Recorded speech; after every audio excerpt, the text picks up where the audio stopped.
শীতের সময় চলছে। শীতের এই মৌসুম উপলক্ষে আপনাদেরকে আমি ছোট ছোট করে কয়েকটি বিষয় বলতে চাই। জাহান্নামের কথা স্মরণ করা, শীতের তীব্রতা দেখে কিসের কথা স্মরণ করা? জাহান্নামের কথা স্মরণ করা। এটা আমরা করবো ইনশাআল্লাহ। দ্বিতীয়ত, শীতের মৌসুমে রাত কিন্তু অনেক বড়। মোবাইল টিপাটিপি করে রাত গভীর পর্যন্ত সময় নষ্ট না করলে, অহেতুক টেলিভিশনে, ফেসবুক, ইউটিউবে সময় নষ্ট না করলে, রাতে এসার পর তাড়াতাড়ি খেয়ে শুয়ে পড়েন। রাতে তাড়াতাড়ি শুলে স্বাস্থ্যের জন্য ভালো, জীবনের জন্য বরকতের কারণ। পৃথিবীর উন্নত দেশগুলো, পশ্চিমা দেশগুলো, ইউরোপ, আমেরিকা বা পেছনে উত্তর পূর্ব দিকে যদি চলে যান আপনি, তাহলে সেক্ষেত্রে চীন, জাপান, কোরিয়া, সব দেশে, পৃথিবীর সকল উন্নত দেশে মানুষ তাড়াতাড়ি সন্ধ্যার পর শুয়ে পড়ে আর পরে আগে আগে উঠে কাজ শুরু করে। আমরা মুসলমান, আমাদের নবীজি সাল্লাল্লাহু আলাইহি ওয়াসাল্লাম রাতে তাড়াতাড়ি ঘুমানোর ব্যাপারে উৎসাহ দিতেন। তিনি রাতে দেরি করে ঘুমাইতেন না, আমরা দেরি করে ঘুমাই। শীতের দিনে যদি আপনি রাতে তাড়াতাড়ি ঘুমান, তাহলে ভোর রাতে দেখবেন তাহাজ্জুদ পড়ার তৌফিক হয়ে গেছে ইনশাআল্লাহ। নবী সাল্লাল্লাহু আলাইহি ওয়াসাল্লাম বলেছেন, আল গানিমাতুল বারিদা আস-সাওমু ফিশ শিতা। শীতল সুবর্ণ সুযোগ হলো শীতের দিনে দিনটা থাকে ছোট, ক্ষুধা লাগে কম, রোজা রাখা আর রাতে তাহাজ্জুদ পড়ার সুযোগ। এটা গরমের দিনে হয় না। এই জন্য শীতের মৌসুমে একটু মাঝে মধ্যে হলেও তাহাজ্জুদের নামাজ পড়া, নফল রোজা রাখার চেষ্টা করবো তো ইনশাআল্লাহ। আল্লাহ আমাদের তৌফিক দান করুন। শীতের মৌসুমে আমরা অনেকে অজুতে অলসতা করি, অথচ শীতের সময় ত্বক শুকায় থাকে, পায়ের গোড়া এগুলা চিপা, ভালো করে না ডললে অজু হয় না। অনেকে আছেন নামাজ পড়েন, অজুও করেন কষ্ট করে, কিন্তু অজু হয় না কেন? ভালো করে ডলেন না। এই জন্য শীতের সময় বিশেষ করে, অন্য সময় তো বটেই, যাতে করে পায়ের গোড়ালি, গিরা, চিপা এগুলাতে শুকনা না থাকে, এগুলো খেয়াল রাখবো তো ইনশাআল্লাহ। ত্বকের যত্ন যেরকম নিতে হয়, অজুর যত্ন নিতে হয়। অনেকে আবার শীতের সময় অজু আটকায় রাখে টাইট করে, যে আসরেরটা দিয়ে এশা চালাই দেবো। এই যে আসরেরটা দিয়ে এশা চালাই দিবেন, পেশাবের বেগ হয়েছে ধরে রাখে, বায়ুর বেগ আছে ধরে রাখে।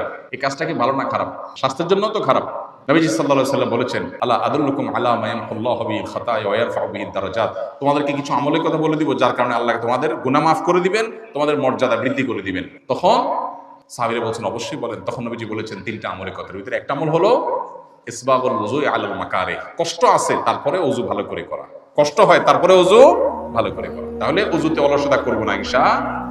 শীতের তীব্রতা এবং গরমের তীব্রতা, সহিহ বুখারীর হাদিসের আলোকে এটি জাহান্নামের ছোঁয়া ভাব। কিভাবে ভাব, কোন প্রক্রিয়ায় দুনিয়াতে আসে, সেটা একমাত্র আল্লাহ তাআলা ভালো জানেন। গরম এবং শীতের বৈজ্ঞানিক যত কারণ থাকুক না কেন, নবী করিম সাল্লাল্লাহু আলাইহি ওয়াসাল্লাম থেকে বিশুদ্ধভাবে প্রমাণিত এই হাদিসের আলোকে আমরা নিশ্চিন্তে বা নিশ্চিতভাবে বলতে পারি যে এটার আসল সূত্র, মানুষ কিছু সূত্র আবিষ্কার করতে পারে, এর গোড়া থেকে গোড়ার সূত্র যেটা, সেটা হলো জাহান্নাম। নবীজি সাল্লাল্লাহু আলাইহি ওয়াসাল্লাম বলেছেন, ইশতাকাতিন নারু ইলা রাব্বিহা। সহিহ বুখারীর হাদিস। তিনি বলেছেন যে জাহান্নাম আল্লাহর কাছে একবার অভিযোগ করেছে, করে বলেছে, ক্বালাত রাব্বি আকালা বা'দি বা'দা। জাহান্নাম বলেছে, আল্লাহ আমার এক অংশ আরেক অংশকে গ্রাস করে ফেলেছে। কিভাবে গ্রাস করে ফেলেছে? জাহান্নামের মধ্যে দুইটা বিভাগ আছে, একটা হলো আগুনের বিভাগ, আরেকটা হলো ঠান্ডার বিভাগ। জাহান্নামীদেরকে, পাপিষ্ঠদেরকে আগুন দিয়ে শাস্তি দেওয়া হবে, আবার ঠান্ডা দিয়েও শাস্তি দেওয়া হবে। আল্লাহ তাআলা আমাদের সবাইকে জাহান্নামের আযাব থেকে রক্ষা পাওয়ার তৌফিক দান করুন। প্রিয় ভাইরা আমার, জাহান্নামের আগুনের তীব্রতা কতটা? নবীজি সাল্লাল্লাহু আলাইহি ওয়াসাল্লামের হাদিস বলছে, দুনিয়াতে আগুন যত তীব্র হতে পারে, দুনিয়াতে সব আগুন তো এক রকমের না। চুলার আগুনের তীব্রতা একরকম, আবার ফ্যাক্টরিতে যে আগুন জ্বালানো হয় সেটার তীব্রতা আরেক রকম, আগ্নেয়গিরির তীব্রতা ভিন্নতর। যখন অন্য কোনো দুর্ঘটনা ঘটে, ইনসিডেন্ট ঘটে, বা আরো বিভিন্ন আগুন আছে, সেগুলোর তীব্রতার মাত্রা আরো বেশি। দুনিয়ার আগুন যত তীব্র হতে পারে, জাহান্নামের আগুন তার চাইতে 70 গুণ বেশি তীব্র। আল্লাহ তাআলা আমাদেরকে হেফাজত করুন। আর ঠান্ডাও একই রকম। তো অতিরিক্ত গরম হলে কি হয়? এই যে পাতিলে যখন রান্না করা হয়, মা চাচিরা যখন ভাত রান্না করেন, তখন ঢাকনা দিয়ে দিলে অতিরিক্ত গরম হলে মনে হয় যে ব্রাস্ট হয়ে যাবে, এরকম অবস্থা হয় না? তো জাহান্নামকে উত্তপ্ত করা হচ্ছে। অতিরিক্ত উত্তাপের কারণে জাহান্নামের এক অংশ আরেক অংশকে গ্রাস করার মতো, রাক্ষসের মতো অনেক প্রাণী নিজের বাচ্চা কামড় দেয়, নিজের শরীর কামড় দেয়। অতিরিক্ত রাক্ষসের ভাবের কারণে জাহান্নামের এক অংশ আরেক অংশকে খেয়ে ফেলার অবস্থা হয়ে গেছে। তখন জাহান্নাম আল্লাহর কাছে বলেছে, জাহান্নামের ভাষা আল্লাহ বুঝেন, যে আল্লাহ আমার এক অংশ আরেক অংশকে খেয়ে ফেলছে। ফাআযিনা লাহা বিনাফাসাইন। নবীজি বলেছেন, তখন আল্লাহ তাআলা জাহান্নামকে দুইটা নিঃশ্বাস ছাড়ার সুযোগ দিয়েছে। নাফাসুন ফিস সাইফ ওয়া নাফাসুন ফিস শিতা। একটা নিঃশ্বাস গরমে আর একটা নিঃশ্বাস শীতে ছাড়ার সুযোগ দিয়েছে, জাহান্নাম ছেড়েছে। ফাহুয়া আশাদ্দু মা তাজিদুনাহু মিনাল হার ওয়া আশাদ্দু মা তাজিদুনাহু মিনাজ জামহারির। দুনিয়াতে তোমরা যত গরম অনুভব করো, এটা জাহান্নামের গরমের তীব্রতা এর চেয়ে কতগুণ বেশি। যে ছোঁয়া ভাব যদি অবস্থা হয়, তাহলে মূল জাহান্নামের অবস্থা কি হবে? এই জন্য ভাইরা, গরমের তীব্রতা এবং এখন যে শীতের মৌসুম চলছে, বিশেষ করে এখন সারা দেশে কনকনে শীত শুরু হয়ে গেছে, উত্তরবঙ্গে পঞ্চগড়ের দিকে ভয়াবহ শীত শুরু হয়েছে। এই শীতের তীব্রতায় আমরা আল্লাহকে স্মরণ করব।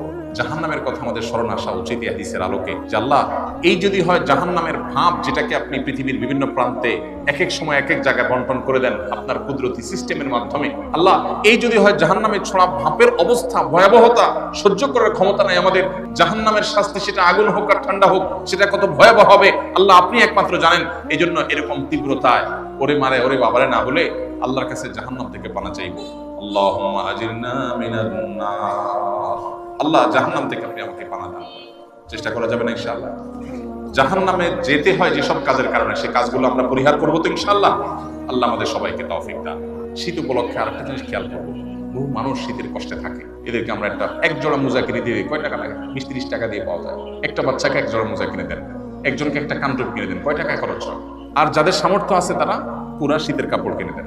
আসুন্নাহ ফাউন্ডেশন থেকে আলহামদুলিল্লাহ এই বছর আমরা 20,000 পরিবারকে পরিপূর্ণ শীতের কাপড়, একটা করে হুডি, একটা করে চাদর, আর মাদ্রাসার স্কুলের বাচ্চাদের জন্য, গরিব বাচ্চাদের জন্য পায়ে মোজা এবং কানটুপি, এবং গরিব মাদ্রাসাগুলোতে যেগুলোতে ছাত্র সংখ্যা বেশি, স্কুলগুলোতে যেগুলো আবাসিক আছে সেগুলোর জন্য আমরা গরম পানির ফিল্টার, যাতে করে শীতের দিন বাচ্চারা পানি পান করতে পারে। অনেক সময় বাচ্চারা ঠান্ডা পানি পান করতে পারে না, পান করতে গেলে অসুস্থ হয়ে যায়।